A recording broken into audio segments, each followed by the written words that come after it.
everybody, and welcome back to another episode of Pixel Scouters. I'm your host, Pat O'Reilly, along with Rob Green. Today we have a very special guest, Gobrinz. How's it going? Hey, what's going on, dudes? Not much. I mean, we've just been figuring out Twitch for the past 55 minutes, but it's all good. Just setting things up, just getting it started. There was some delay in the processing of this whole thing. Most of it being my fault. Episode 3. Listen, we need to set one thing straight for the record. What are we going to call you for this podcast?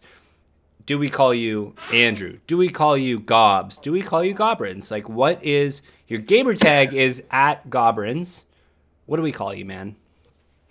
Oh man, I get every like name surrounding Gobrinz.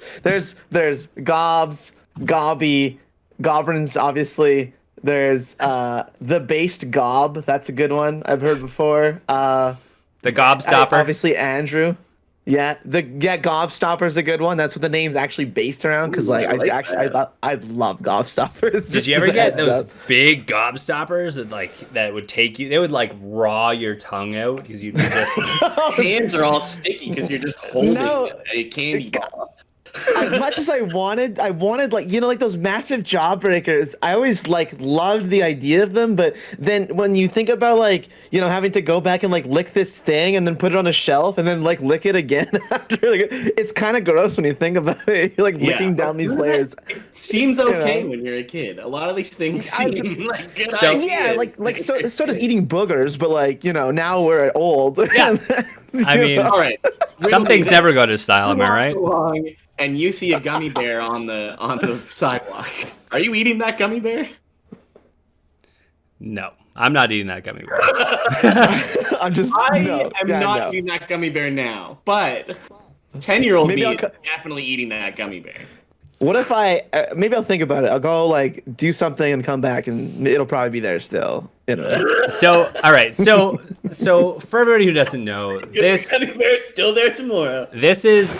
This our guest today is Andrew at Gobrinz. I'm gonna call you Gobs. That's how I've been calling you. Gobs is the number one. Yeah, Gobs is cool. Gobs has been our Pixel Scouters editor and will continue to be our editor for the foreseeable future, and has been a content creator on YouTube, on Twitch, on Patreon, and just in general for the last 10 years. If you ever wanted to dive deep into somebody's knowledge base about creating content on a platform, Gobs has been around since you're an OG. You've been around since the beginning, essentially, right?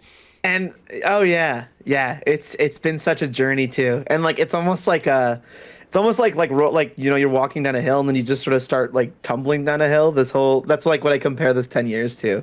It's been magical in its own sort of way, Oh, absolutely. I don't even want to age myself and think about when YouTube started, but Twitch certainly has not been Twitch for 10 years. Yeah, were you on Justin TV? I was. Yeah, and it was under a different name too. That's when I was doing my news show back before, and I just went under the alias of Nerd Gamer News back then. But I have I have this golden screenshot, and I try and archive these things now because I realize the value of that experience. But I have it on my Facebook page where it's just it's Nerd Gamer News and it's on Justin TV, and the overlays you had back then are totally different from what it looked like now. It's a relic. It's so magical. I love it. It's cool. Cool for when you hit milestones and you want to look back on things. That kind of thing. I used to get I think our best first month doing that news show too. We were reported number 3 best reporters in Canada on YouTube, and you used to get these cool little JPEG medals. It was this little tiny icon was followed by number 3 reporters in Canada. And so I have this screenshot of all these accolades that we got for that month when we really started to get up there, and that was really magical. I try and try and preserve those things now. Yeah, it's like being verified on Twitter. It's put it on your resume. Why not? You see, they have those verified houses now. I have seen that. It's ridiculous. Yeah. What if you're a verified, I think it's if you're a verified person, you could get a verified badge for your house. Is that how it works? Yes, there is a company separate. What does that even mean? Okay, there's a company separate from YouTube. It's called, I'm going to make this up, verifiedhousebadges.com. And they will confirm if you are the person that owns the verified Twitter handle that also lives at that address, and they will ship you a physical, it's almost like a house number, but it's a verified Twitter badge that you put up next to your house number so that people know that you are important to the world of Twitter. Yeah. You're verified. It's such a crazy, I'm still so confused. modern world, dude. I can't wait. Put it up next to your mailbox. I can't wait until 3 months from now when the next news article that comes out is every verified house has been robbed because you have proven that you are traveling the world as a travel influencer and never home. Such a weird thing. And do you pay for that? Right? Yes, of course. It's a company. They have to make money. You pay. What did you ever do? It's not like Twitter sanctioned verified checks. Can't you just make your own blue check mark and slap it up? No, it's like Why not? it's like making your own plaque for YouTube. You're not allowed. You just can't. Fraudulent. Right. Oh, okay. It's called fraud. Fraudulent. Yeah, exactly. Fraud. So short form of fraud. So let's go into a little bit about Gobs, who you are, and why you're on this podcast, how you got in touch with us. But really, we know you've been creating content for 10 years. How did you get started? Where was it? And what kind of content are you creating? I just want to say, you point out, you highlight something really interesting too. Had I not done a thing when I was 15 years old, I wouldn't even know you guys. I wouldn't even be around for any of this. And it's such a I reflect on that a lot because it's I wonder what I would have done. Maybe I would have been a professional skateboarder or something, or I don't know, some sort of football player. It's just such a crazy thing. Effect. You know, it really is. Yeah, absolutely. Very small thing that became life-changing. This big thing. Yeah. So the journey starts. I'm gonna try and it was a cold Tuesday evening. Yeah. I don't mean to belittle your previous work and call it a small thing. I mean a small decision that at the time probably seemed like a small decision. So back in high school, I've always loved video games. I grew up on video games. I've been here for everything. I can't not. And it's my favorite pastime. It's my favorite hobby. And I think I've been playing games as young as I don't know, 4 or 5 years old. I think my first few consoles, the Super Nintendo and N64 and Game Boy. So way back, I've been doing that. I've just been here. But I had a vested interest in YouTube content when I was in high school. I was 15 at the time, and I was so interested in how things just functioned and how people did this thing. And I was I could be part of this thing. I could do this cool thing that people are doing. At the time, I was watching a lot of Call of Duty YouTubers and whatnot, and I was this is the thing that people are getting. This is what the boom looks like on the gaming side of YouTube, because a lot of it started with these just people just uploading game content that looked awful because we didn't have the quality options back then, but people made the most out of it. And we had there's old PVRs, and you had the red, white, and yellow plug up to your capture card. Yeah. Crazy. And quality we were all is just okay not with that, but everyone was fine with that. Yeah, totally. And the internet made that noise. It was me. Burr, burr. Okay, maybe not that far back per se. Well, actually, when I went to my grandma's house, sometimes on that internet. Yeah. It took hours to download one song. Yeah. That's true. Yeah, those are the dangerous days. The live wire and the you never. Napster, it's LimeWire, mystery bag, dude. Yeah, absolute chaos.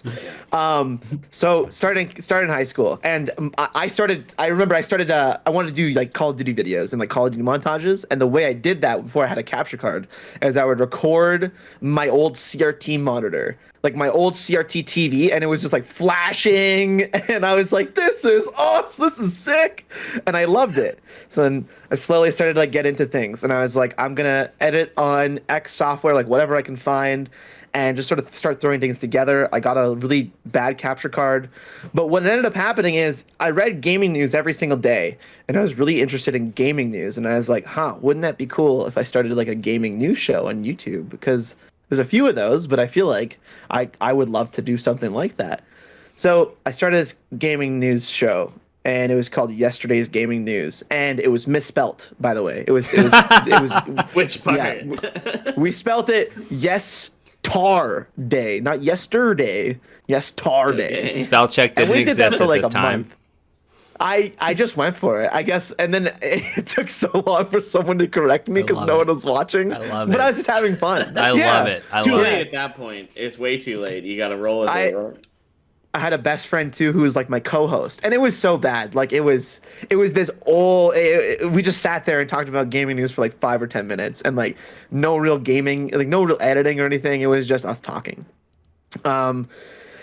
One day, and this is quite literally like one of those one-day situations. I'm in high school, and I get a message from this guy named Keemstar, and everyone's like, "Yo, Keemstar, dude, you know this guy?" And I was like, "I have no idea who Keemstar is." So then he's like, "Do you want to meet and talk?" And so I was like, "Yeah, let's meet and talk." And it sounds so unreal that this happened, but he just saw like some kid putting out a gaming news show like every day, and I guess he was just really interested, being like, we could help build that at the time, right? And this is like way back when he ran a channel back then called Federation of Asshole Gamers, and it was just like Halo 3 trolling videos.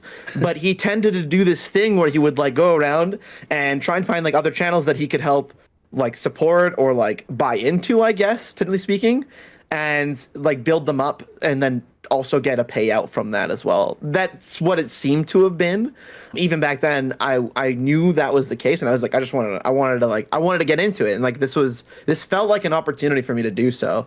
So I was like, yeah, sure, we'll chat.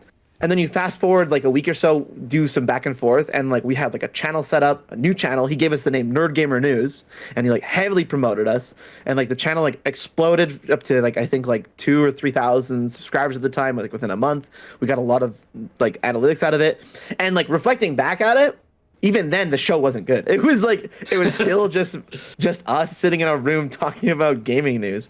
But because there was a mass amount of traffic driven to us, we just went for it. And there's something so like beautiful about like our naivety back then. Like we didn't care. We were just like, we're in for the ride now. We're in for the long haul. We just went for it. This dude came out of nowhere, built us a website, gave us like a bunch of stuff, and was like, let's do it. Let's do the thing. So it was kind of weird. It's crazy. It sounds like a little guardian angel guy, right? Like he just swooped in. Yeah. Until you realize there's some intent there, you know. Right. That's what which is like.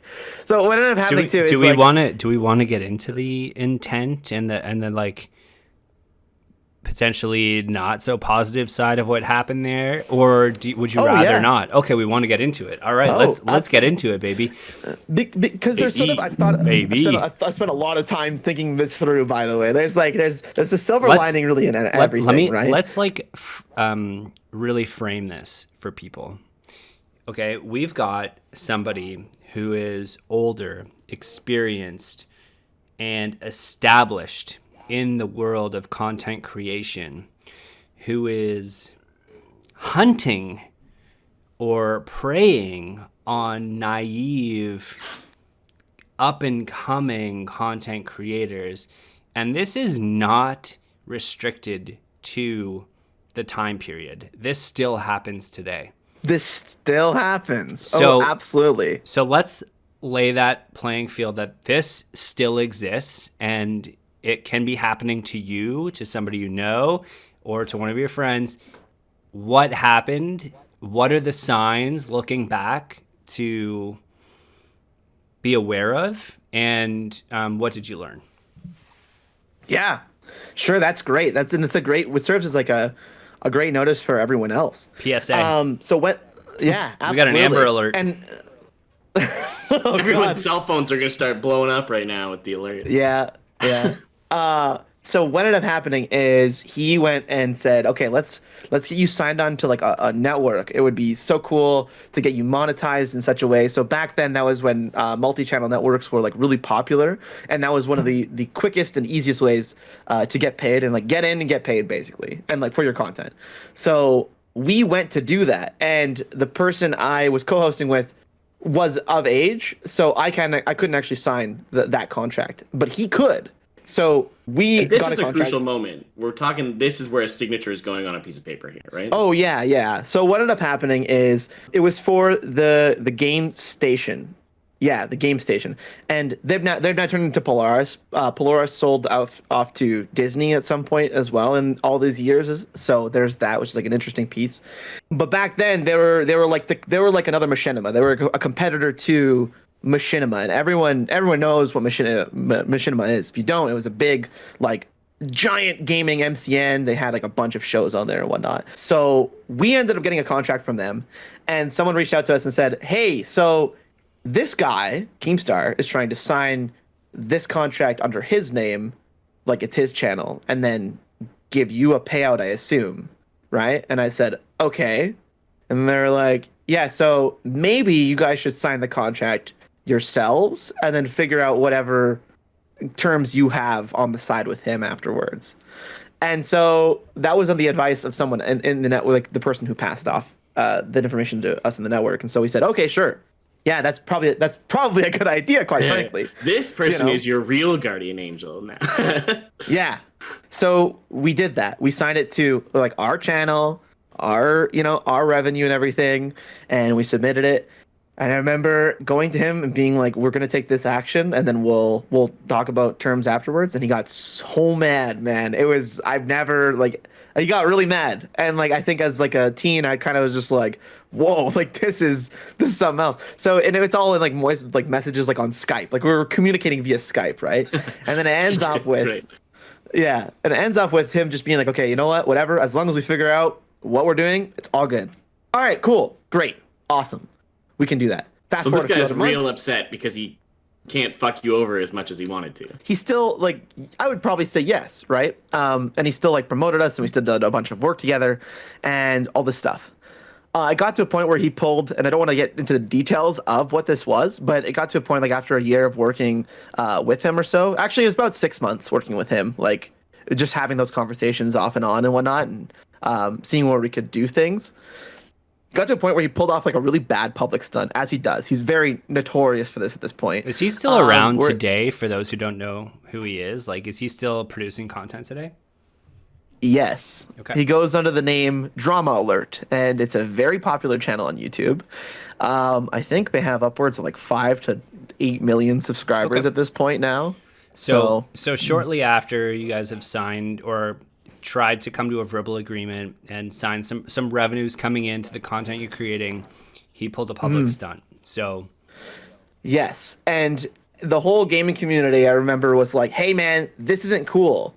And I know no one knew of us at the time, but I was like, I don't want to be associated with this type of content. Like, I'm really here to just do my own gaming news show and like have fun. And I was still doing it, by the way. Like, keep in mind, during all this stuff that's happening, I'm still doing daily gaming news shows. Like, I'm going to school, I come home, film, edit, get it up, and then I get it up there for basically the morning, like 3 a.m. I went back to school, and I made this like routine, got into this great routine of doing so. So it helped really drive that, which is great.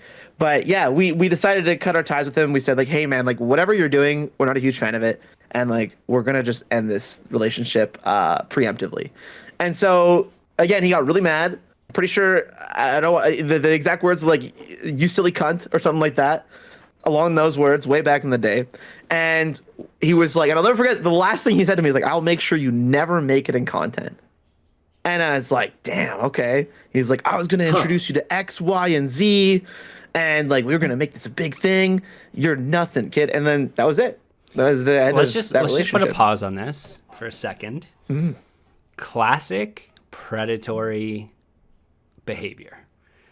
Crazy. Threatening, overly emotional, just irrational. And when you're in it alone, because who at that time was making YouTube content, like nobody could relate, I'm sure, that you knew in your immediate group of friends. And so you must have felt so alone. And even today, people that are making content, which is much more popular a decade later, very few people can relate to it. And this type of thing still happens and still goes on. And as the owner of Fanfic Gaming, we get messages from random like people trying to get us into these traps. And it is a PSA out there, like, A, you're not alone. This stuff you shouldn't have to go through. And it is happening to people out there. And I'm sorry that it happened to you. It is a terrible thing that happened to you. Clearly, you've turned it around and turned it into something positive for yourself. Tell us about what you learned from this experience and what you've gone into because of this. Man, what I've learned is to, I guess, just be really cognizant of people's intent, really, when I'm working with them, even in collaborations and whatnot. And I carried that with me. And part of the problem, I think, was that as well. It kind of created a weird distrust with other people, I think. So the good news about what happened is we had that falling out. Whatever. I never interacted with him again. I didn't even bother. Like, I was just like, you're over here, man. And it wasn't until he like resurfaced in like a giant channel that I even realized he was still around way back then. I was still part of this great network. So, okay, cool. I'm part of this amazing gaming network at the time now. But I didn't really know how to communicate and collaborate with people. But I had met so many unique people in the game station that I was like, I really would love to do something with them. But I was also preemptively brought into this thing as like a naive teenager. And looking back on it now, I was just doing the content that I thought looked the best and felt the best. But in retrospect, when I look back at it, woo, like, I should have been in a different place at that point, right? There's these Goliaths of content creators that I'm surrounded by, and I just want to learn and do better by myself too. But I don't know how to reach out, and I don't know how to ask for that help. And I think that was very much so an effect of that as well. Can I jump in here and ask what the company that you signed with was even doing for you then? It was actually really cool. The game station had a channel manager assigned to me. They had someone that organized us into clans on the inside. So like Let's Players, and then there was like, news guys or like, action guys, like whatever you want to call it for YouTube side of things. So it was cool because we had these meetings and we would talk about like new and upcoming things and then talk about things that we could do to develop our content. So like I had that, which was great. I just felt like I could never reach out to the people that were there. And actually one of those people was Total Biscuit, who cool. Was awesome. Oh man, I honestly... Yeah. I started watching Total Biscuit reviews of games and being like, this is silly. Like, this guy's... honestly, I'm going to put it out there. I'm like, this guy's got a lisp. Like, why am I watching this review? But he made I think I have a small lisp, okay? He made the best video game review content, period. And like RIP, man, like he was a real innovator and like really legit. And it's super sad what happened for sure. For anybody who doesn't know, Total Biscuit passed away from, I think it was colon cancer, right? He had a like, and he left a wife behind, and it's super sad. And she's still pretty active, I think, in the gaming community. Yeah, yeah, she's great. I follow her on Twitter. Yeah, absolutely. Which is awesome. So it's kind of like it's fantastic, and it's cool because I see all these people. I still follow a lot of the people that I interacted with back then, and I still look up to them in a lot of ways. There's a lot of really cool stuff that like they did to grow their platforms moving forward, and I just didn't really know. I didn't really know where I fit into that big picture at the time. As a teenager.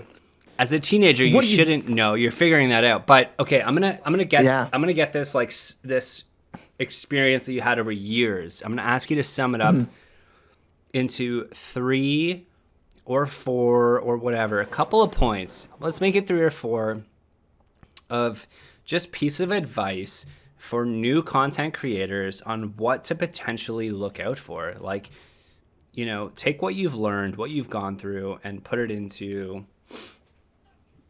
how not to go through that again if you're brand new and starting out. Ask for feedback all around, because you can get, a yes man who's willing to lift you up in your content in some sort of way. And if they're not giving you, the feedback that you need to grow as a content creator, and like it could be objective or subjective reasonings, then you have to get more voices to like basically ask, right? Point one. Not just yeah. Point two. Two, man, be very careful with, I guess, who you're discussing it with things with, and like the intent behind them. Because I want you to know, like, when I was at that point as well, I made sure, like, everyone told me, like, this guy's kind of a dickhead.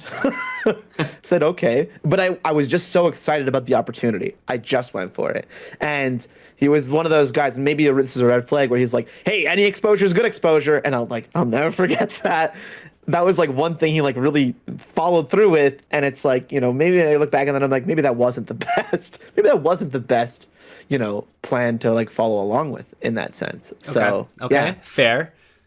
3. Don't sign contracts when you're a teenager. Like, don't get into really big things when you don't really know. How did you sign your contract? Did you have anybody advising you outside, like a third-party independent person? Like, how did you sign it? Did you, right? Like, should you never sign a contract as a teenager? I don't agree with that. You need someone to look at your stuff. I mean, anytime you're signing a contract, right? Always have someone look at it. But, I did pass that contract off to get it looked at, but it was the same thing with the network. So it wasn't bad. But at the same time, too, the person I passed it off to probably wasn't as knowledgeable as they could have been, for example. So if we had to massage that statement into like, have a trusted advisor review your contract with you. Yeah. Yeah. And make sure that trusted advisor is not the person that's trying to get you to sign the contract. Well, that's how they're yeah, the definition of a trusted advisor is like a non-biased party, not your parents, because they want what's best for you, not the person who's giving you the contract because they want what's best for them, somebody who is completely stands no benefit or gain or loss on what you do, a trusted advisor who can look at what's going on there and give you their honest opinions, right? Okay, so I would agree with there are teenagers that are making millions of dollars creating content out there who have signed contracts, and I think that they should have, given that they're putting in the work and getting the reward. Yeah. So that's why I'm cautioning people away from like, it's a bad thing to sign a contract as a teenager. It's okay as long as you have a trusted advisor kind of like overviewing you. And I agree with that point 100%. So, okay. Yeah. And the fourth, do you have a fourth point, or are those the main 3 things, would you say? Or do you have a fourth? Those could be the main 3 things. And like I said before, just be careful of people's intents, right? Like if this giant content creator for you, that you know of and look up to, is coming at you at an angle of like, I want to help you grow, and they might be a guy like him. This isn't everyone, mind you. Like maybe it's worth looking into. Maybe it's worth doing the research. Maybe it's worth seeing what other people's experiences are. Because like I said, there was other channels like mine, and I just didn't. I was just like, I'm just in it, dude. I was just excited.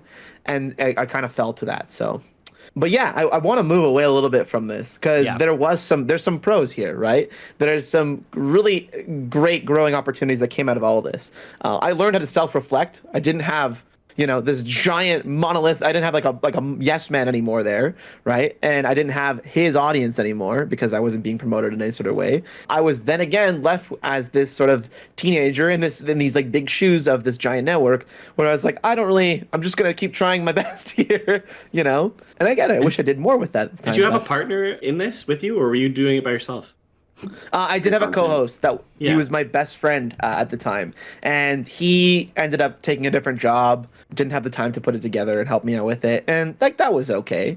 I just sort of kept going with the process. I really liked the process of doing all that stuff, so I just kept doing it, and it was just like how I went about things. And it was kind of like I found this space where like I was doing content and it kind of reset me every day and like gave me a place to just go to, and so I kept going. And I just kept going. And it wasn't great, but I kept going. And like the show got better and like some people noticed, some people didn't. But I just sort of kept doing my show for many years, which was great. And I can sort of attribute that to that whole experience because it really lit a fire under me, and it still, quite frankly, is there. Where I'm like, I don't want to stop because this experience. Sorry about that.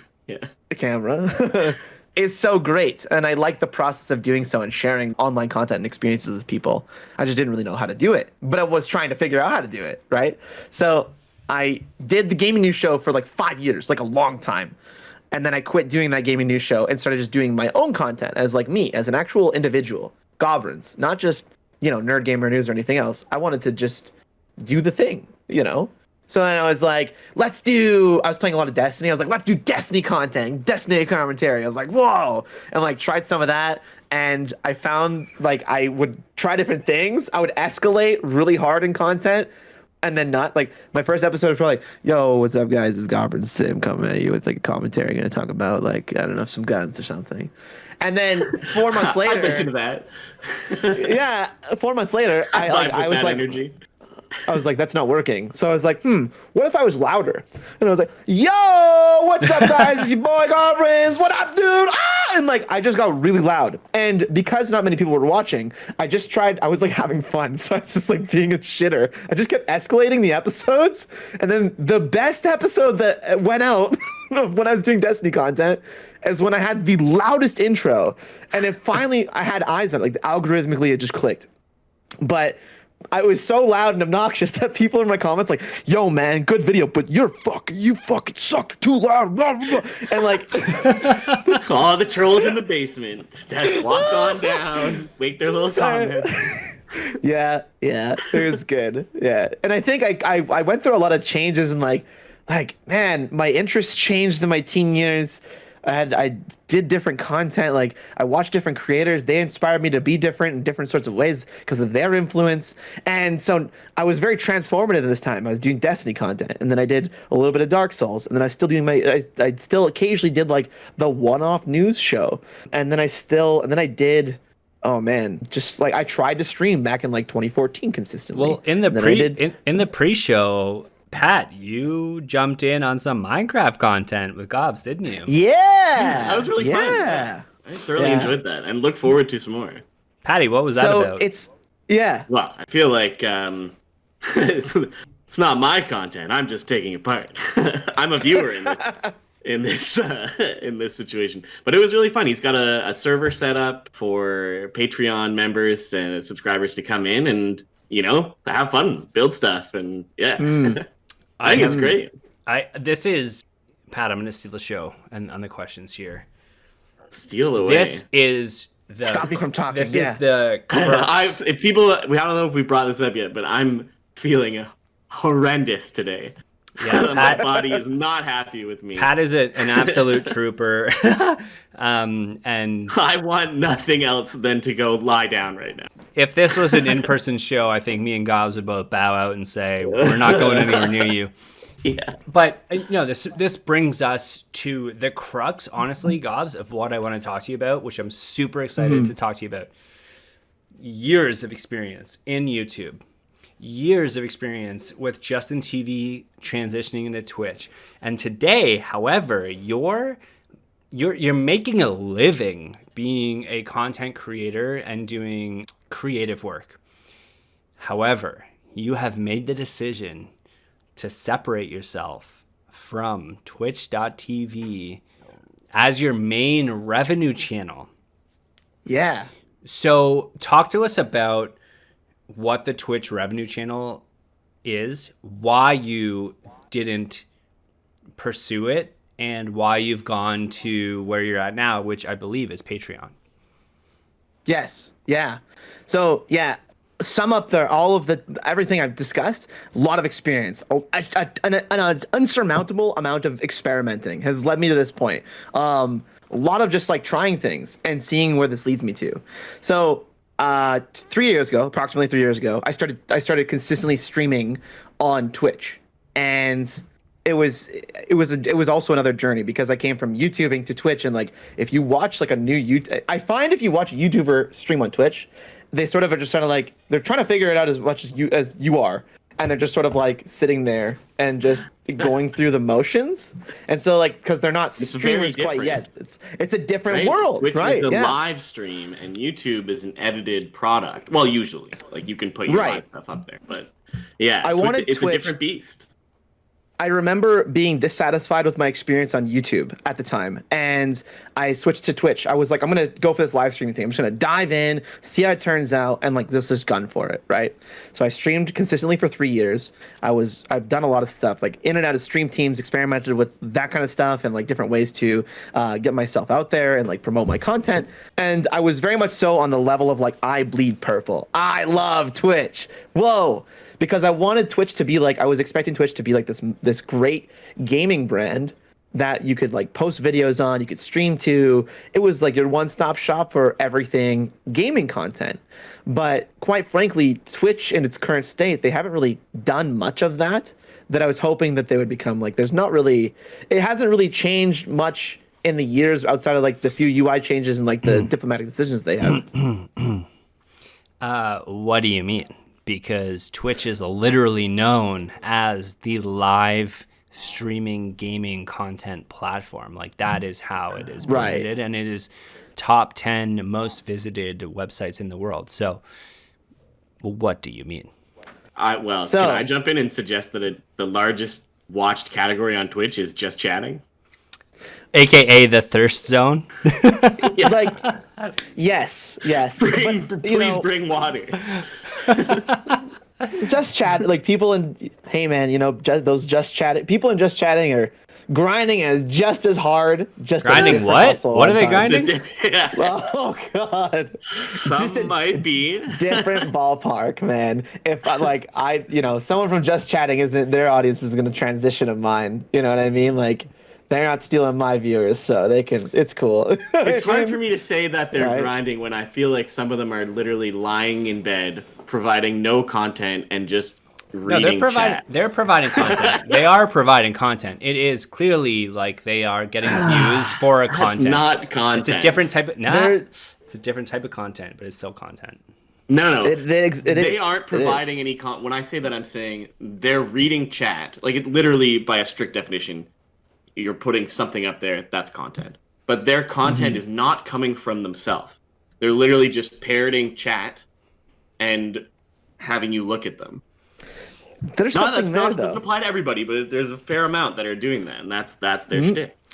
I'm gonna excuse myself for a second. You guys keep going. Pat, keep asking. Keep going down that route. I like it. Okay. So it's not this is a sticky area. A lot of people are gonna maybe get upset by the things that I say.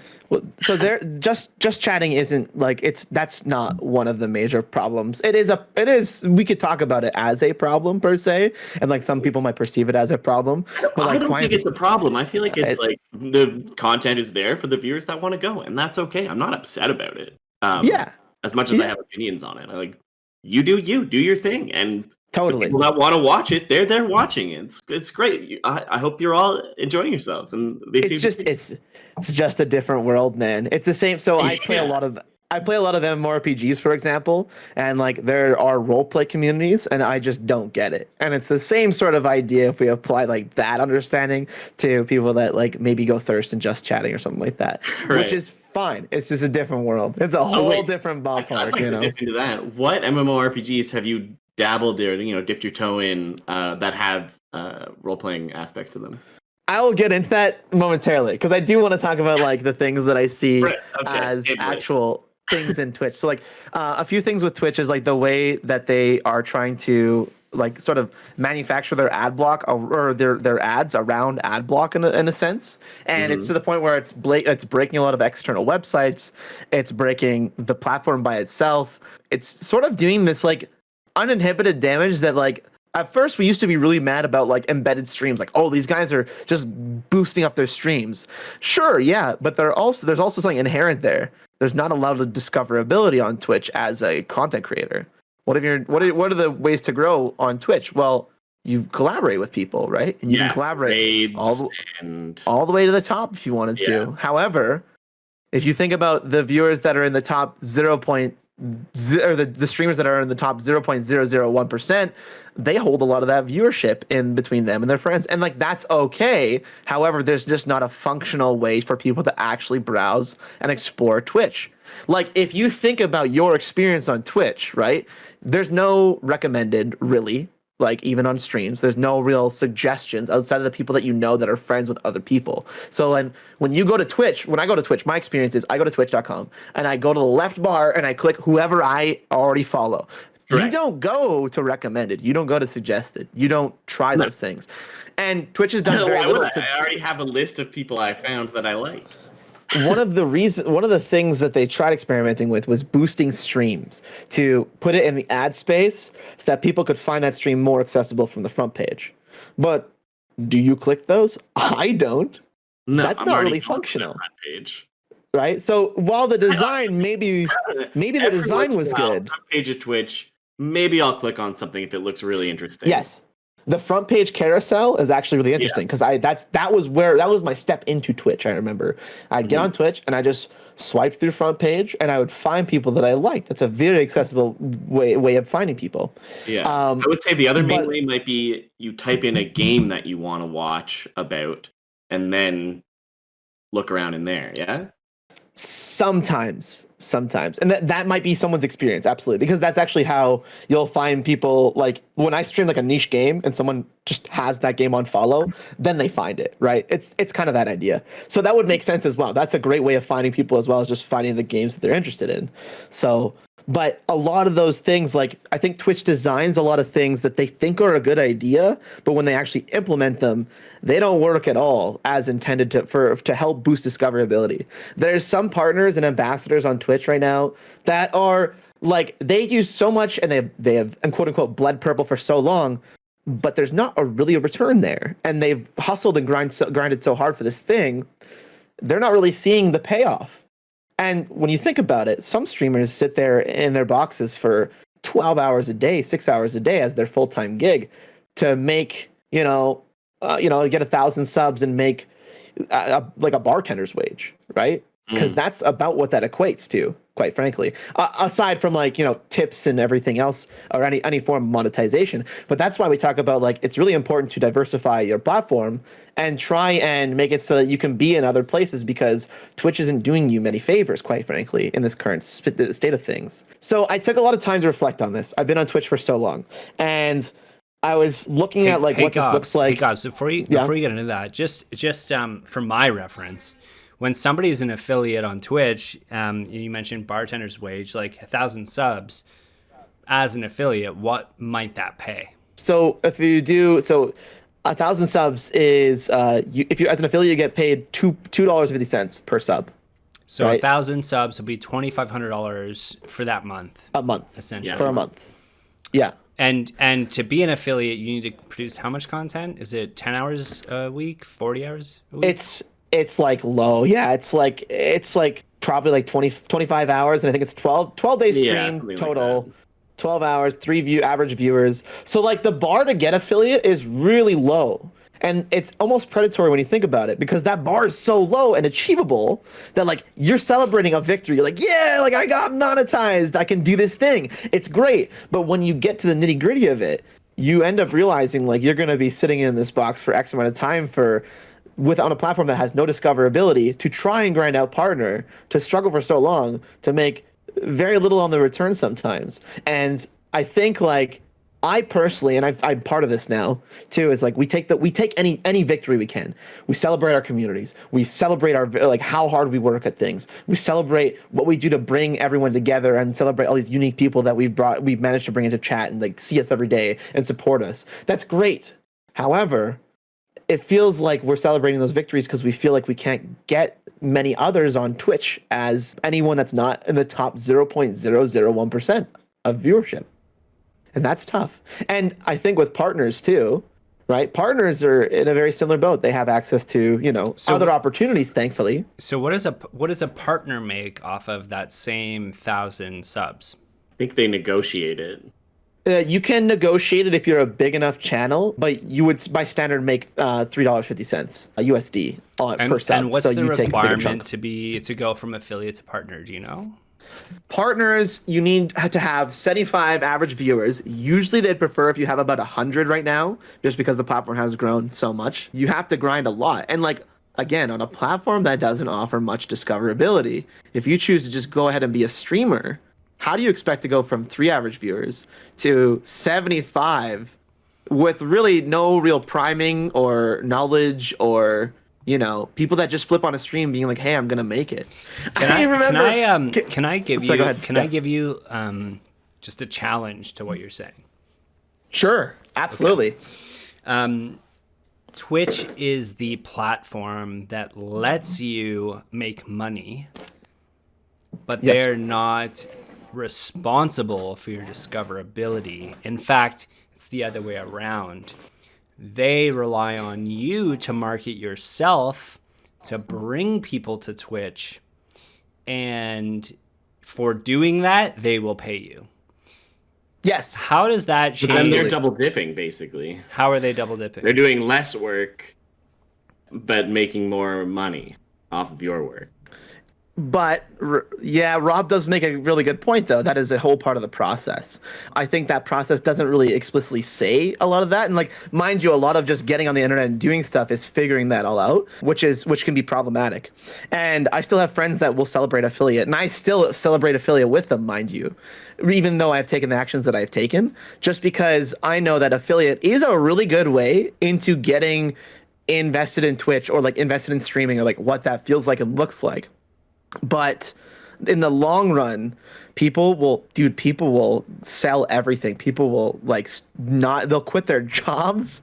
They'll get like their first $100 tip and they'll like be like, I made it, and then quit like the majority of their life. They'll sacrifice 8 hours a day streaming and not marketing themselves because there's nothing that tells them I have to market myself. And then they just grind, you know? And so, it's tough. Putting it that way, how much of your job, Twitch or otherwise, online with content creation is as a percentage, okay? Creating the content versus marketing that content. Marketing the content. Okay, but what's the percent? Give me a breakdown here. You should spend like 30 or 40% actually like put it like streaming or creating the content, whatever that might be, and then the rest of the time marketing the content.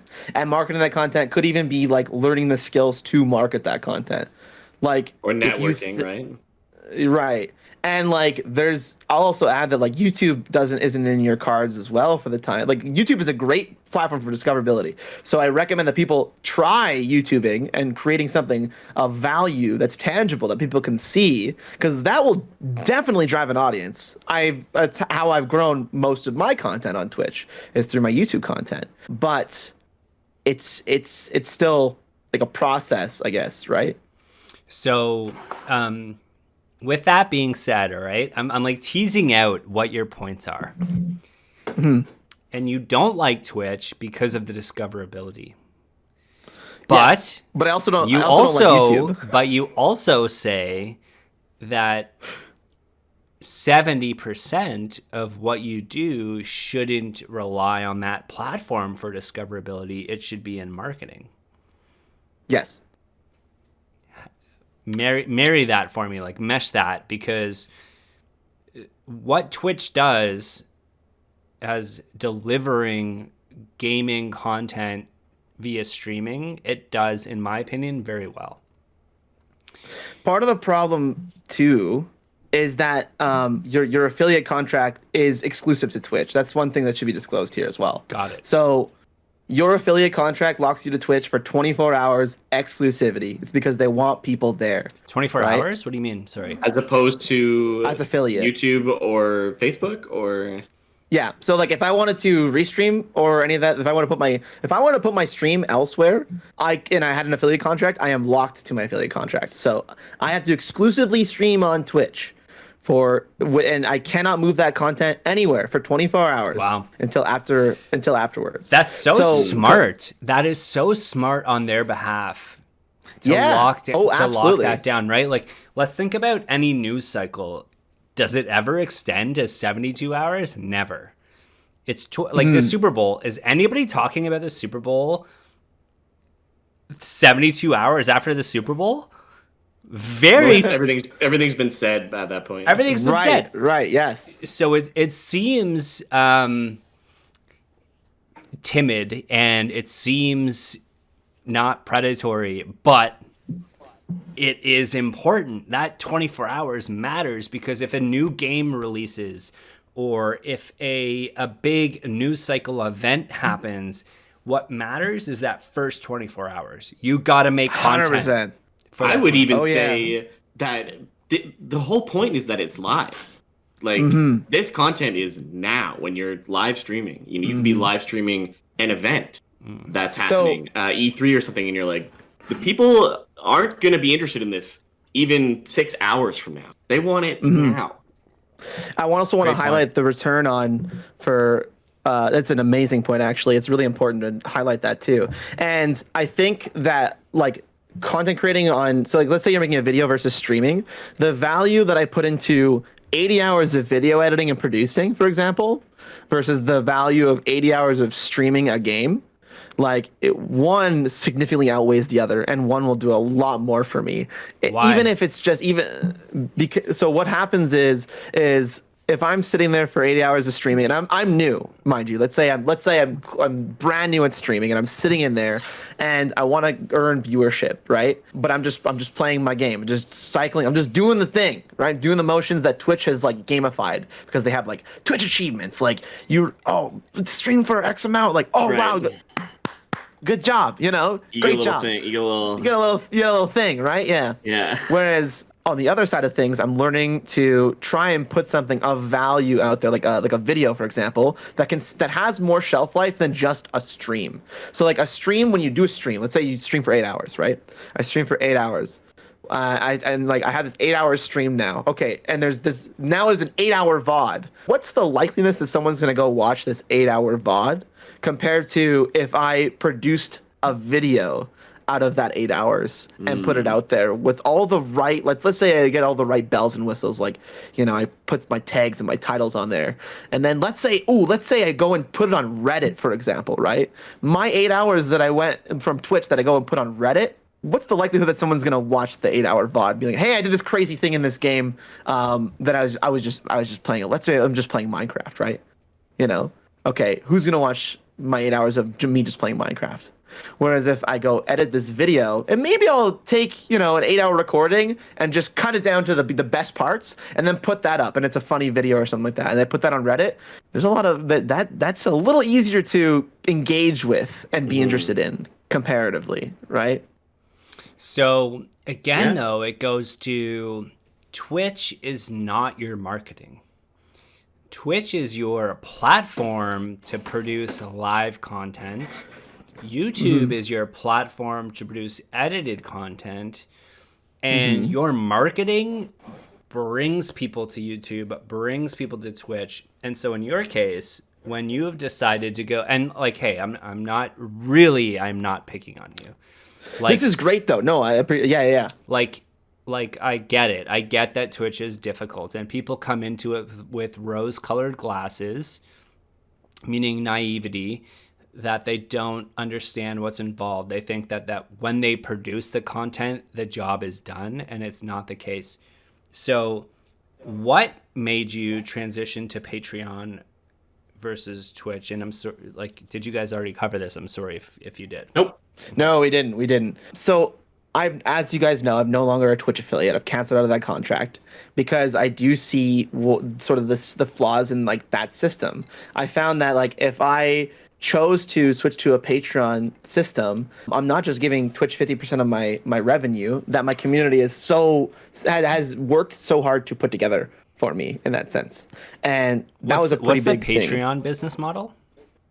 Patreon takes, I think it's like a cut of, like, it's like whatever your service payment is. It's like, I think it's like, if you wanted a tier system, they take like a I think it's like 10% or 5% just so you can have tiers in your Patreon. That is if you have tiers, but it's up to you to market that as you would say, and then to like put it together.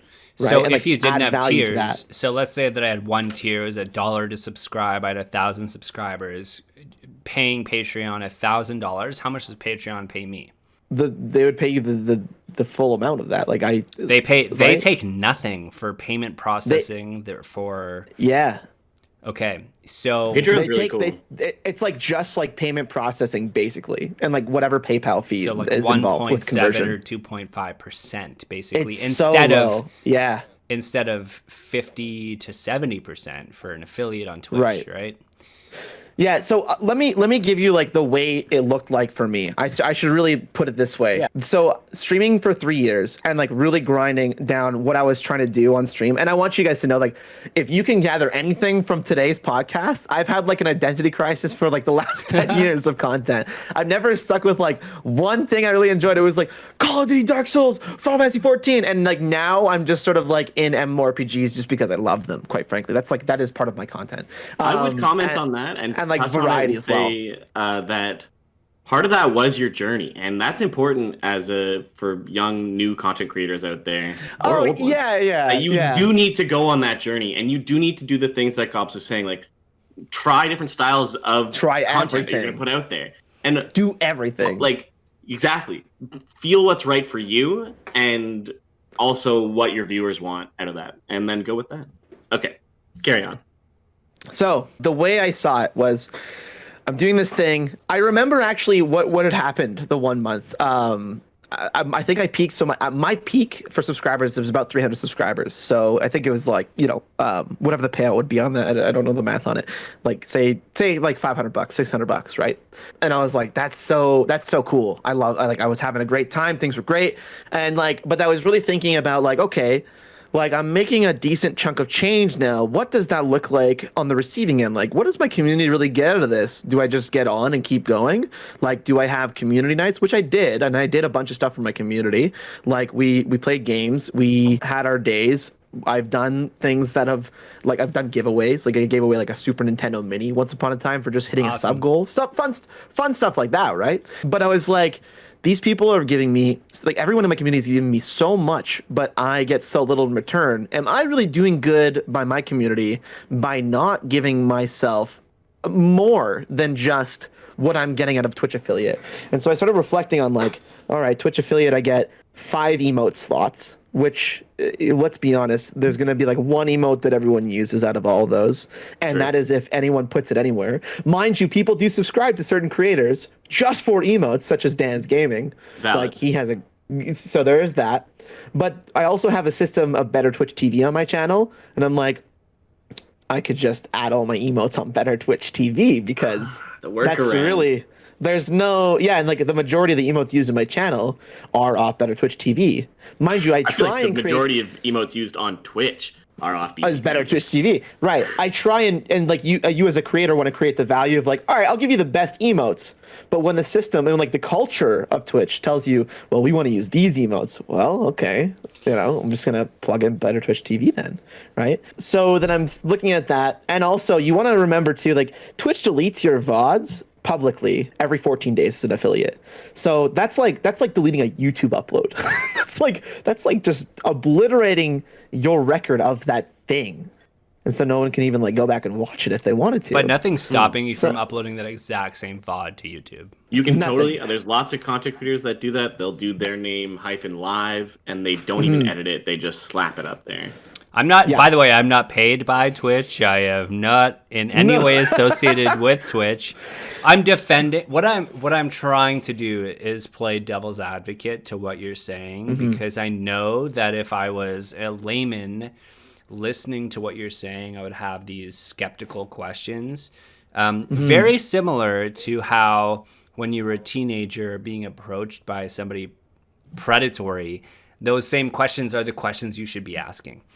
And that's all I'm trying to do is maybe that's why is just give you, I'm just trying to give the audience the opportunity to like have a fair shake at what you're saying. If there is anything that you're saying that's potentially refutable.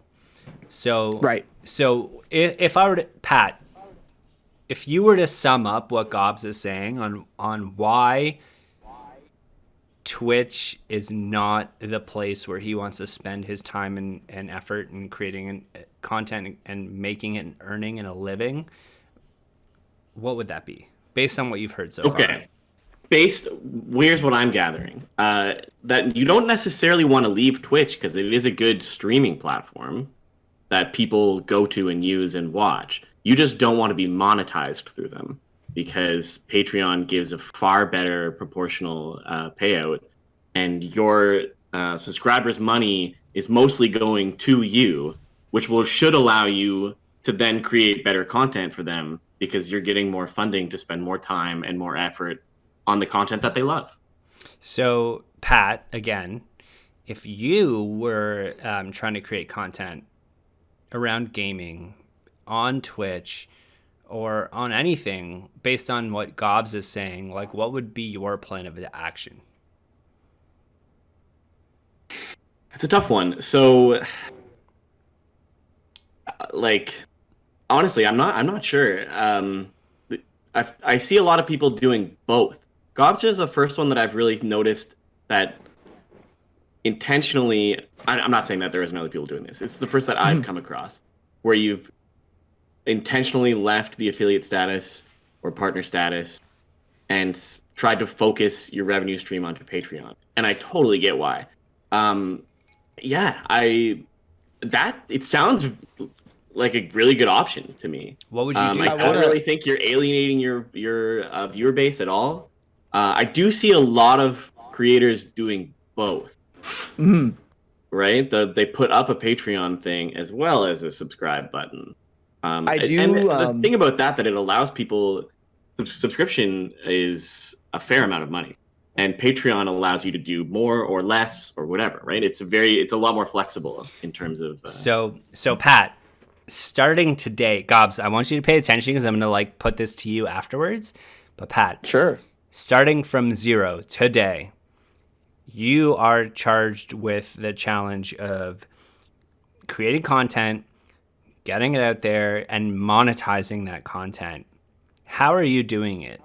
And there's no right answer, but I want Gob's opinion on how you would approach it after. Okay, great. Restream. Gobs. Okay, you'll get no hints during trivia. I think Gobs. that Twitch is got a lot of eyeballs, so I would be going on Twitch for live streaming as opposed to Facebook or YouTube. This is just my layman's opinion here. I would repurpose content for YouTube and see if I can find success there. Depending on the content I'm creating, some things really lend themselves to YouTube videos, and then some things don't. So I would definitely attempt that revenue stream, and I would also open up a Patreon because I think the Patreon's amazing, and the people that created it are also in a cool band called Pomplamoose, and they make good music. That's true. I didn't know that. Grapefruit, delicious. Yeah, yes. Okay, what I'm the Canadian French knowledge. Let me break apart what Pat just said. Right, he's going to create content on Twitch because he wants to be discovered, on YouTube because it makes sense to repurpose, and I would kick the can down the road as far as affiliate status because I don't have to deal with it yet. However, Gobs, you've been telling us Twitch is not a good place to be discovered. YouTube is a good place to be discovered, and Patreon is a great place to monetize. So break down what Pat just said as far as his strategy. But the whole thing about the Twitch is that you might as well be live streaming it. If you're going to make content and then edit it for YouTube, there's really no reason to not live stream it. You're cutting yourself off of the legs to do that. Part of yes, and I agree, and it's a great entryway. And part of that thinking is the slippery slope. It gets to be a very slippery slope in that sense for sure. Because then people start really highlighting those achievements that you can get through Twitch, being like, I could actually do this thing. And it's, which is not bad because I love that people get into content creating via that form. Because there is the difference between just going live and playing a game and being a content creator. There is that difference, and Twitch is a great place to learn that difference. And that's when you're like, oh, I got to dig into things now. So breaking down Pat's strategy, right? Somebody from 0 never created content online and wants to get into it. What do you like? What don't you like? And what would you suggest? Before I dig into that, I really want to say really quick, a lot of people do a Patreon as well as subs, which is great. and I love that. The reason I went just Patreon itself for monetization is I just wanted to have one centralized place where I could really drive that audience to and like make the value out of that. So, and like part of that was making our Minecraft server, which was awesome. So what I'd tell Pat is like, you got the right idea. I think with the way that Twitch is, like, there's not much discoverability there. Okay, we've accomplished that. But you want to really stream on Twitch. You want to be part of that culture. So you're still going to stream to Twitch. And then but then when you look at YouTube, they have discoverability. They have an algorithm that you can find. But their streaming side of things isn't fantastic. But their platform does have its advantages. If you've created a video and like maybe have a handful of subscribers or something like that, whenever you go live on YouTube, you show up in their subscription box just because you're there. That's part of how they push their live streams, and the value of like your stream being next to a video that has, that's in someone's subscription box for say 1 million views, that's pretty big when you think about just like the impact of that into itself, right? So that's a pretty cool tool that we can keep in mind as well, huh? And then what about other Facebook, like what about other streaming platforms, YouTube, like Facebook? Yeah, Mixer's no longer around. We know that, but like really the big three are Twitch, Facebook, and YouTube, right? So when I look at those, I'm like, well, those guys have tools as well that could be used. And hey, did you guys know that if you were to apply for the same sort of monetization / memberships or partnerships on YouTube and Facebook, their contract, you can still restream. You can put your content wherever you want to. That's really interesting. And adding is multi-platform stream. Multi-platforms, right? And by restream, do you mean also live or not necessarily live, restreamed like the next day or something? Well, that could be live. So maybe so restreaming, what people have done is they will put their content on any platform they can, because it gives them a fighting chance with all the tools out of all the platforms to just put their name out there, to just try from zero, right? And then you kind of gauge, what would I like to do? Where would I like to be? What does this look like? What does Facebook gaming look like? What do I get paid over here? What do I get paid over here? What's the effort I'm going to put into it? And then, of course, how am I going to market myself on top of everything? Because, yeah, like 80% of streaming is probably just marketing unto itself, right? And that's a big thing people have to realize, too. I think I just want to tadpole on to what you just said. 80 to 90% of anything that you are creating is marketing. Like the biggest lie that film ever told us was, if you build it, they will come. Field of Dreams was bullshit because of that. And I don't care how deep the voice is that tells it to you, it's a lie. If you build it, if you make it, they don't give a fuck. Nobody knows you exist. Nobody cares. Your job is to help people know that you are there, that you're making what you're making. And that is the majority of what your time should be focused on, in my opinion, as an entrepreneur. Like, I can make a new product and tell nobody about it. And guess what? It's never going to sell. If I make that new product, it doesn't take that much time. And I spend most of my days figuring out how I can affordably and just most efficiently tell the most amount of people that this product exists, and learn from the people that say that product sucks versus that product's great. Make more, don't make any more of that, and learn and iterate from it. Marketing is the number one asset in content creation, in my personal opinion, and learning and iterating, in my opinion. And I always tell people too, on that note of like, anyone can do a piece like a video. Anyone could do the gaming thing, and in fact, many people just do that just to sort of roll that hamster wheel. But what people will watch is something that you have value in. What is the value of watching your stream, of watching the piece of content you made, and creating value? Why would people watch it? Why would people objectively do anything or see anything that you've done? Right? It keeps me up at night sometimes, honestly, thinking about how many amazing products or pieces of content there must be out there that I have no idea about. Like, I bet there are just so many fucking amazing people that just make the best fucking content that would speak to me so well. And I don't know that they exist, and I'll never find out about them because they didn't take the marketing piece seriously. And it keeps me like, have you thought about that? Has there? That's crazy, man. It doesn't keep me up at night.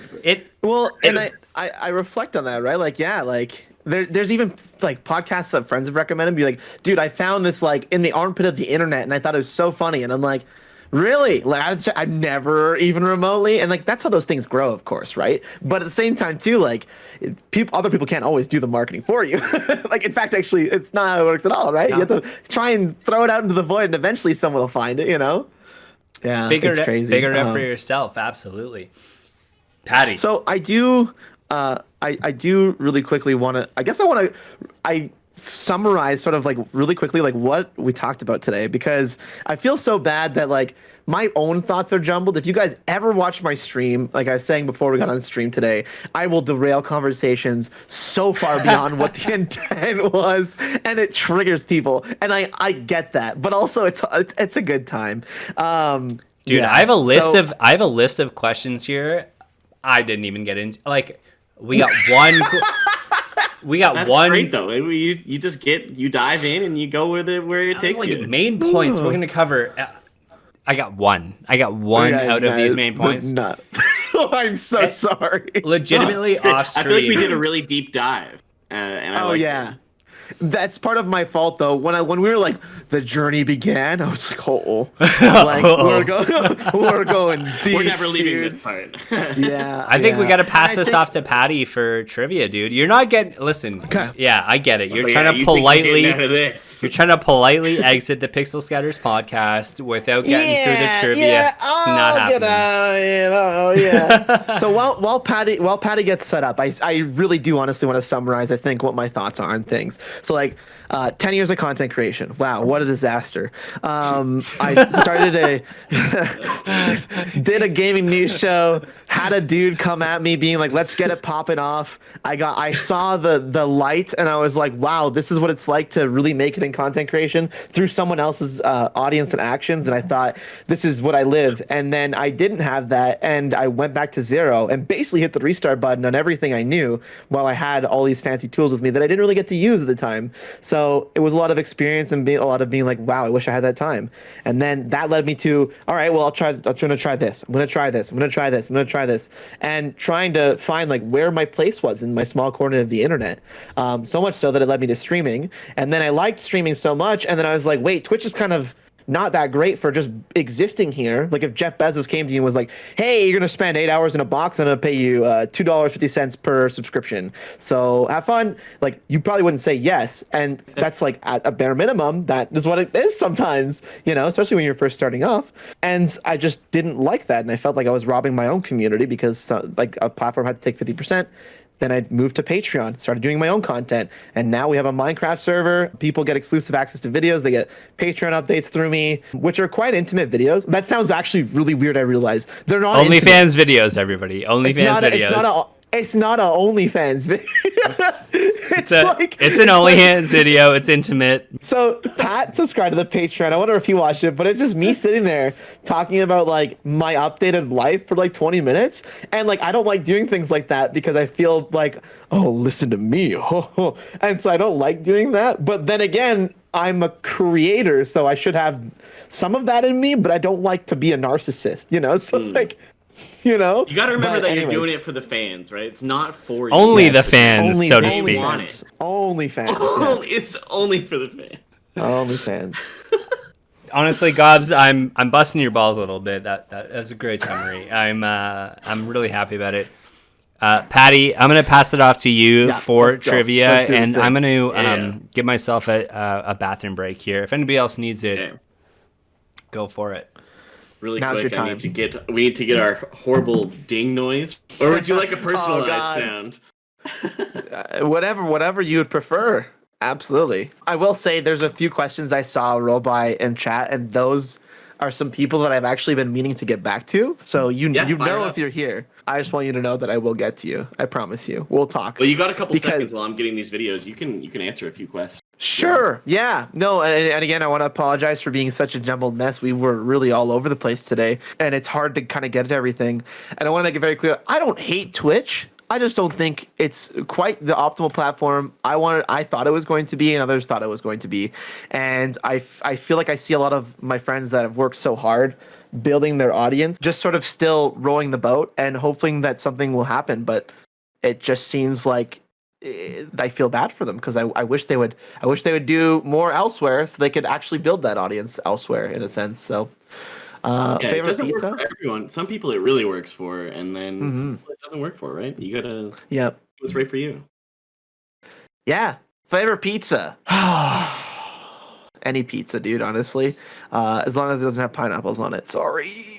No pineapples. Sorry, pizza Satan. Right now. Oh, I'm just saying. I love the pineapples. That's What's like your favorite? 2 pizzas. The second pizza is probably gonna have pineapple on it. Favorite 2D fighter or character? I do really like Makoto from Street Fighter 3 or Street Fighter Third Strike. Oh wait, you mean I was thinking like 2D. I've been playing a lot of Laura in Street Fighter 5.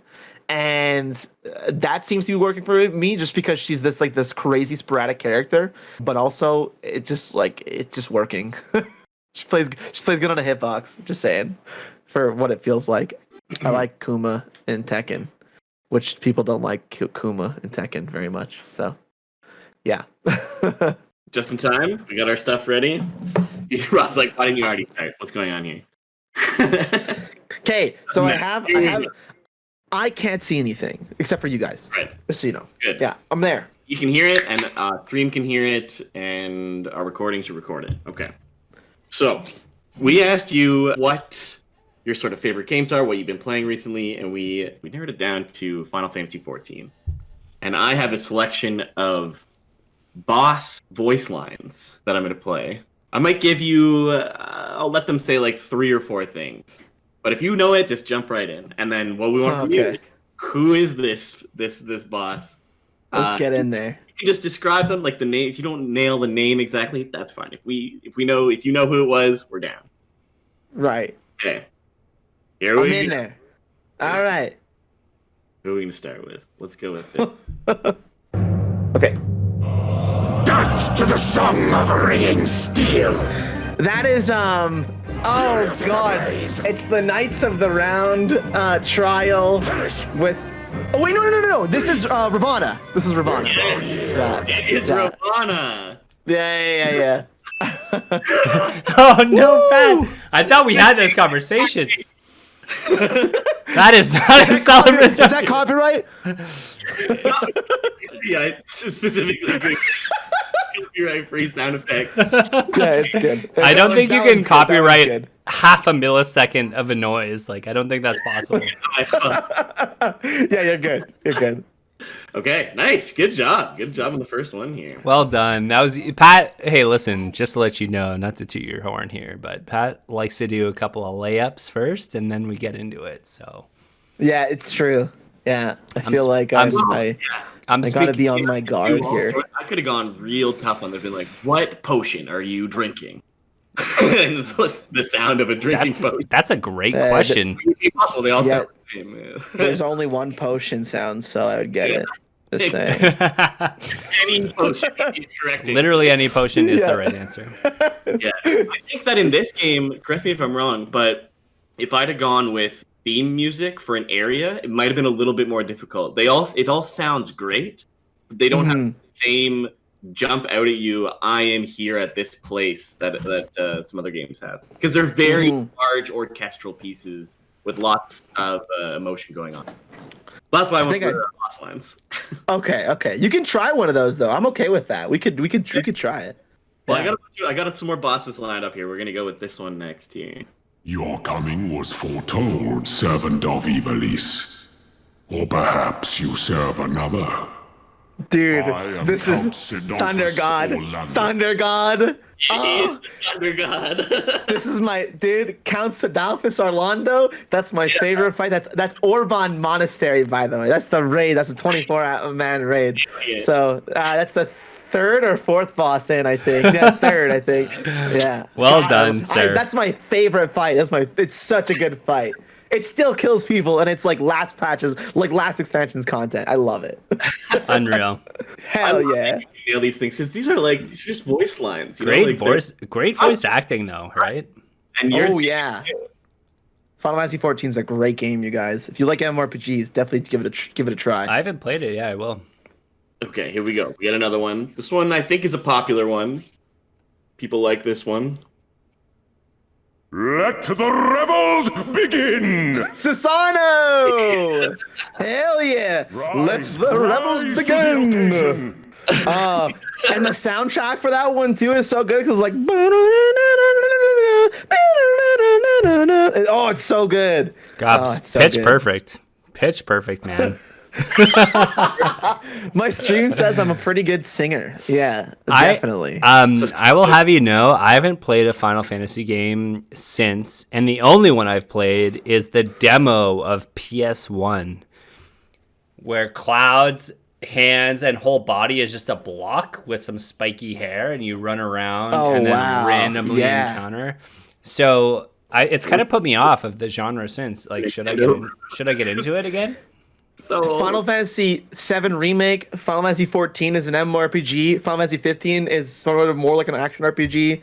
Definitely check them out if you're looking for like an immersive. They're like if you're not into the turn-based old school, that's fine. You know, I feel like that's an acquired taste sometimes. Yeah. I played through 10 all the way, I think, and I loved it. 10 was great. Cool. 10 was pretty good. 12 is like actiony too. That's a great one too. Yeah. Or was it? Sometimes I forget which number it was I played through. So I got to get into it. I can't let my impressions of Final Fantasy be PS1. That's what I'm hearing. Definitely go and play Remake at least. Final Fantasy VII Remake, because it's just a beautiful game and it's so much fun. Okay. Yeah. I will. He's still gonna love it, even though he doesn't have the nostalgia for it. It's a pretty good looking game, and like I don't know, they did a good job with it. It's good, and those mini games are ridiculous. Yeah. Okay, amazing. I'll do it. That had the underwater ball game. That's Blitzball. That's 10. Yeah. Yeah, I played that. Blitzball, man. Yeah. Blitzball was sick. Blitzball was like a whole game into itself. Okay, here we go. We got another one here. By the way, all right, I'm ready. You're 3 for 3 so far. Yeah, I owe you a couple dings. I felt it. Ooh yeah! I'll give you another one. Yeah, hell yeah! That's what I'm talking about. I'm not hyped at all. I hate that sounding. Rob, you admit to me alternative sounds. Would you prefer a gong? A gong's that'd be kind of cool. Yeah. You know. I think maybe the gong should be the start of trivia noise, though. Here we go. We got another one here. Right. I'm ready. Pretty epic. Nidhogg. How do you know it right away? It's Nidhogg. That's the bat. Hell yeah. Are you love that one? No. Literally, like I will show you my screen if I need to. Let the audience see. God, I hate the ding. It's blocked off. You guys see that window? It's blocked. True. Okay. Yeah. The ding is worse than getting it wrong. Honestly, it's worth it. It's worth getting it wrong to not hear the ding. Agreement with Rob here, or like speak up for yourself. I like the dings. I think the dings are okay. Kindly leave, sir. You know. All right, I'm out. You made it. Okay, that's 4 for 4. By the way, if you use the baseline is usually 5. You get 5 right, then you get a prize of some sort. Like a 1,000 dings. 1,000 dings. Oh no. My ears. Throw in an idea out there. I will custom build you something on your Minecraft server. Whoa! Yeah. Custom build him an OnlyFans account on his Minecraft server. I could make a fans filming studio. Man. If this is it. That's the request. That sounds like Rob. I've got an idea for what you can do with the MC server. I got an idea. We'll discuss. We'll talk. Maybe it is What about this one? Good. Oh, it's going to be a long night. Your end is near. Beg for mercy. That is Is that Tsukiyomi? Oh my god, he gets it. Nice. How is this possible? See, I haven't played that one as much in that fight. Yeah. And That one's nice. 5 for 5. Give me like, okay, do me a favor. Just give me like I don't know, a video sound, just one video, just any sound. Just give me any sound. Just challenge me with a sound that you think I won't know. Any Just sound. one. Just like any sound. Yeah, I'm going for it, dude. Okay. He's going deep now. Oh, he's going really deep. Okay, maybe this is not what I wanted. We haven't, but to be fair, we haven't heard this before either. So Right. it could be anything. Right. This could be a Napster download file for all we know. Livewire. That is a quest complete sound. Oh my god. That's- Okay. Try. I was thinking like any game, like kind of like Any game? Any game? literally, anything. Just Pat, Gob's just give me got one. Gob's got 10 out of 10 for the Ocarina of Time that you gave me. Okay, he's I a just big need to Zelda. feel I'm a masochist, dude. I need some sort of pain here. He's a I- big like, I Zelda need- fan. Any Okay. Zelda noise, I think, will do her. Dark Souls, Zelda, Final Fantasy. WoW, maybe. Into Demon Souls, I really considered doing Demon Souls for this. But when I went through a lot of the characters' voice lines, it was really hard to find one that didn't introduce themselves. Because you, flip the table. I was like, yeah. these guys introduces themselves. Could he? You know what? Could even be like a spell effect. We could try that. Just one. Just give me like just one. What about this one? Okay. You probably are gonna know this one, but let's see. That's a Minecraft. Steve, he gets hit. God, see that? That's messed up, man. That's messed up. Is it? That's messed Oh, up that man. you know that. That's real messed up. Like my brain is just full of like useless video game knowledge. Hey, when you really think about like the amount of stuff, that's a spider. That's a spider, dude. Come on, everyone knows a spider noise. Rob, you know a spider noise, right? No, I've never played Minecraft in my life, actually. I have not once downloaded or played Minecraft. We gotta get Rob on the Minecraft server. We gotta get him on there, man. Pat is big into like the crafting games. This is true, and I do with Minecraft. Excuse me, still not feeling great. With Minecraft, I love building things that look cool. That's what I love the most about it. I'm half the time just over the whole like Yeah. adventure of it. I'm like, I just want to make really cool looking stuff, and Which is why it's so cool, though. looks You so know? cool. Yeah. I can't do it, man. For me, I'd rather watch somebody craft. I just don't care. I just don't care about crafting. I like watching other people do it. I can't do it myself. You need like on our server we have like dungeons that we found like a big brick tower that we raided the other day and just like went in and hit everything. Oh, that was cool. That was actually you- it was literally last night. It was like 2 days old. Cobbs, have you ever heard of the game called Hytale? Hytale? Yes. And someone has recommended it to me actually. It was around the time that Cube World. So Cube World is a really good game that I like, but it's not really good anymore. And it's finally released and it wasn't great. But people recommend me Hytale when I was looking for like a Cube World fix or like a Minecraft adventure Right. fix. I think so. I don't think Hytale's out yet. It was purchased by, I believe, Riot. Like I think that the studio was just bought. Weird. And well, Okay. weird, but also like OnlyFans sexy, right? Like so hot because they're taking it's basically Minecraft RPG MMO, and it's like it's gonna be and it's like Path of Exile MMO RPG Minecraft themed, and I'm stoked for that game. Like I think it's gonna be unreal. People are really excited about that game. Yeah, absolutely. I'd check it out. And you were talking about MMOs earlier. I think Corepunk is the MMO I'm watching the most. Have you heard of it? I was actually reading about it the other day. I saw a thread about it. I haven't looked into it myself, but I know the name. Yeah. It's kind of sounds again, similar. it's like a top-down, like Path of Exile, Diablo style game, but it is an MMO. Oh baby. That is my gig. Like, that's what I'm all about.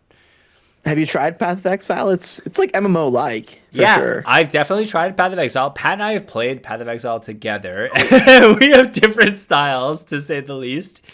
How would you describe it, Pat? Rob loves to rush through all forms of content, and I love to fuck around and like. If there's a cutscene, I'm like, need more, must go. Yeah, and I'm like off in the corner, zoomed in, going like, look at these fucking barrels over here. There's fish coming out of them, and like, look at this shit. This is awesome. And Rob's like already. Rob's smashing them. Yeah, he's gone. and then I finally start coming along, and I'm like, everyone's already dead. Is there even any? Oh man. Speak for me. Or also sometimes he's a higher level. I'm thinking of that other game we played, like Wilson or something like that. Wilson, yeah, we played Wilson. Yeah, where you're way higher level, but you would like jump past a bunch of dudes, and I'm like, and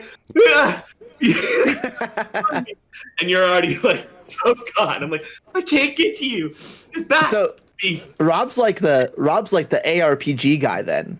What would you consider yourself? No, Pat? I'd consider Pat is the dungeon master in Dungeons and Dragons. Yeah. Literally, he DMs Dungeons and Dragons, right? And woo! So he loves the lore and the story and the atmosphere and all of that stuff. And for me, sometimes I'm just like, I gotta go. What's the next level? Get me out of here.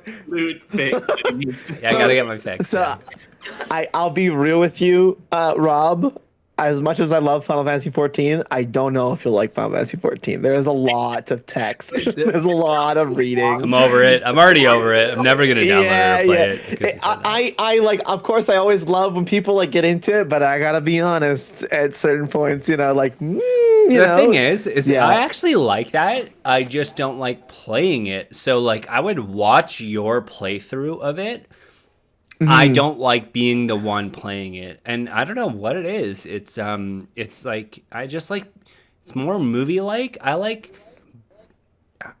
watching the movie. I don't like playing it. Right. It's weird. It is weird, but I've been like that since I was a kid. Like Ocarina of Time, my wife and her brother played Wind Waker through and through, Ocarina of Time through and through.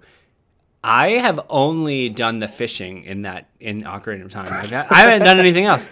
So good though. I don't like it. It's not for me, but I love watching it. It's weird about me. I admit that, but it's just who I am. I don't think you're alone in that. You just want to go. That's okay. Yeah. You're definitely not alone in that. I think that's people why will crush content. Yeah, I think that's why Twitch is a thing, right? Because of people like me.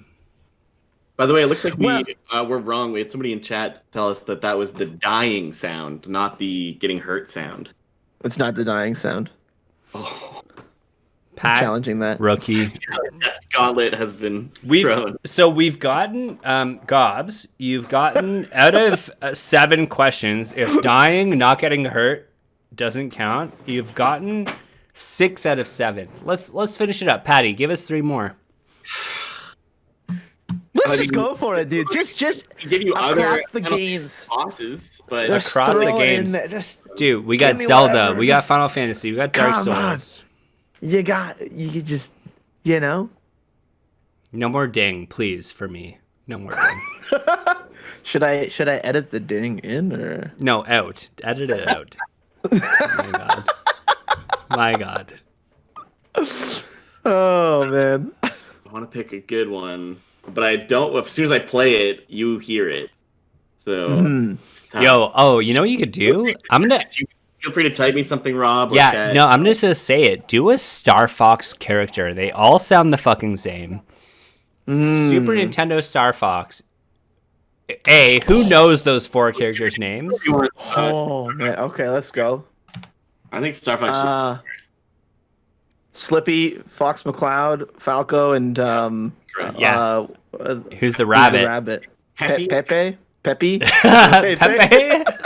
Something like that. Pepe Sylvia? All right, who's who? Let's see. That's literally the sounds. From the Nintendo. Let's see if you got it. Let's see if you got it. All Nintendo game. Corneria, fourth planet of the Lilat system. Okay, well, I mean That is weak. That is the dog for the record. That's their commander speaking. Nice. Yes, right? Well done, sir. Actually, well done. Okay. What about this one here? Do a barrel roll. Well, that's Peppy. Yeah. That's absolute Peppy. Yeah. Do a barrel. That's a classic. Okay, All how right. about this? Here we go. I've got somebody nicely pinned a bunch of timestamps in here, so that's great. I'm gonna pick one that's not. Last time I played Star Fox.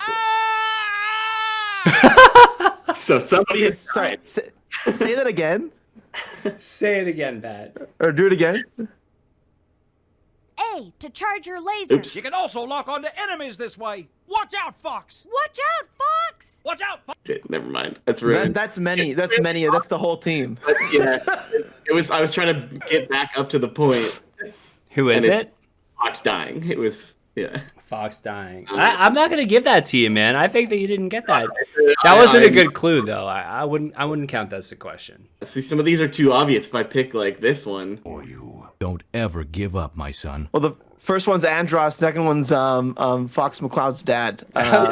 said my yeah. son. Yeah. Okay. Oh, maybe this one. This one could be good. Keep shooting. We've got lots of torpedoes. Oh, we stumped him. We stumped him. Who's the female in the original team? The lady. Foxette. No, it's is she a rabbit as well? I think you got me on this one. Yeah. Oh my God! The pictures of Slippy on YouTube. Yeah, I don't know that one. I think it. Isn't it? That's Slippy dying. Me, eh? Okay, maybe not dying. That's just Slippy. That's just Slippy being Slippy. Yeah. I think that other one was they keep shooting. We have lots of torpedoes. Is Slippy as well. Is it actually? No, Slippy's like ribbit, ribbit. He speaks like a When they're in game. So yeah. Yeah. Patty, try and find a video game soundtrack and get Gobs to figure out what game it's from. Well, that's a good one. I like that. You know, even if you do like a Zelda soundtrack, like what Zelda game is it from, right? Okay, confirmed. It is Slippy saying keep shooting. We got lots of torpedoes. Oh, that is Slippy. That sounded like not Slippy for a second. So did you get that? Female rabbit. I did not. I didn't get that. That's right. He didn't. I did not get that one. Yeah. All right, so you're 7 for 9 right now. Hey, give him that pathetic ding sound you got. Oh, I guess. Okay, maybe this. Okay, here we go.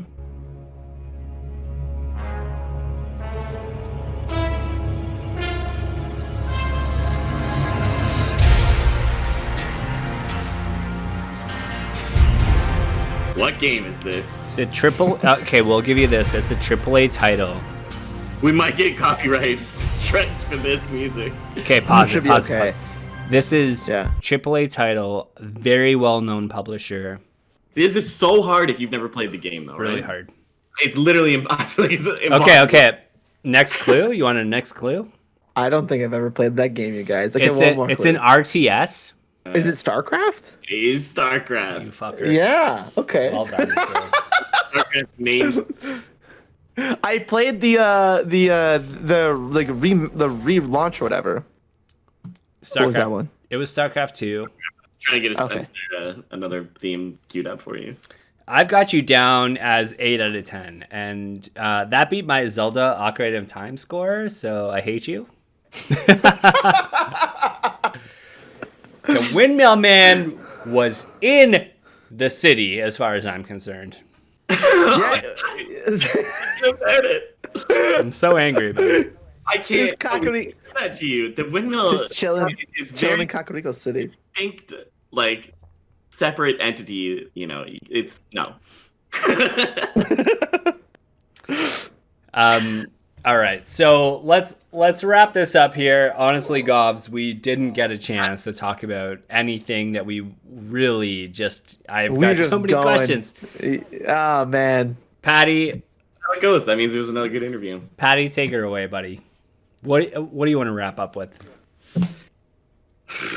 Man, I don't know. I think we just call it a wrap. We got a lot of great content in here. That was fantastic. Coming out and working with us on this one. Putting up with how long it took me in the pre-show. If anybody wants to find you online, where do they go? How do they spell your tag? Where are we finding you? All you got to do is go to your browser and type in Gobrinz.com, Gobrinz.com. You'll find all my social links there, my Twitch, my YouTube. You can even watch the stream right on my website, which is great because you get to watch it with YouTube chat and with Twitch chat involved. So they're both tied into there. You can find my Patreon there. We just opened a Minecraft server just because we could. And it's been a lot of fun so far. If you want to join in the action, you can subscribe for as low as $2 a month.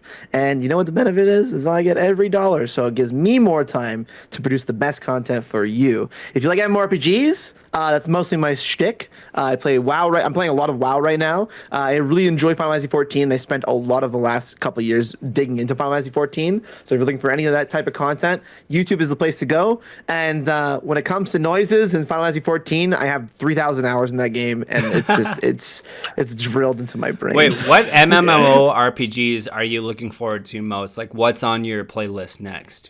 I'm gonna try out New World, that new Amazon MMORPG. Amazon. Oh yeah, I had a look at that. Yeah, it looked cool.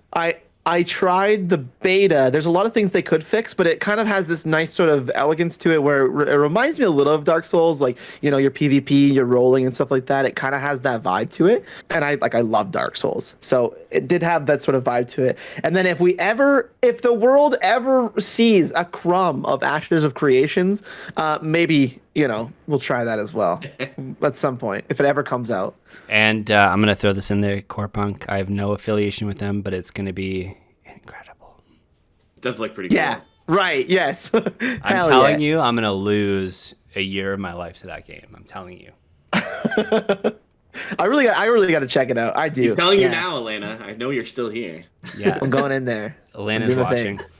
Gobs, awesome to just speak with you, learn about your extensive knowledge and just background with content creation. And of course, thank you so much for painstakingly editing our videos. It's not. All mad props. It's always a good time. Always a good time. Hell yeah. Was there anything you wanted to plug before we sign off, Rob? Any new content or products or anything? We do have a really amazing giveaway that we're running with Gobs right now. So for anybody who's listening, it is currently February 4th, 2021. If you watch and subscribe to Gobs, you are getting a Discord neon light. You are getting a mouse pad, and you are getting a collector pin for absolutely nothing. Just check us out, and that's it. And yeah. Good luck to everybody. Love it. Good luck out there. And where can they find your website and your Discord or Twitter or anything? Honestly, just check out Gobs. You'll find everything through Gobs. Gobrinz, like the Canadian, Z.com. And you'll find always everything. And look for something that says FanFit. Mm-hmm. Absolutely. Yes. Absolutely. Okay, well, Gob's camera's turned off, so that's probably means it's time for us to call it close on another episode of Pixel Scouters for Gobs, for Rob, for myself. It's been great. We'll see you all next time.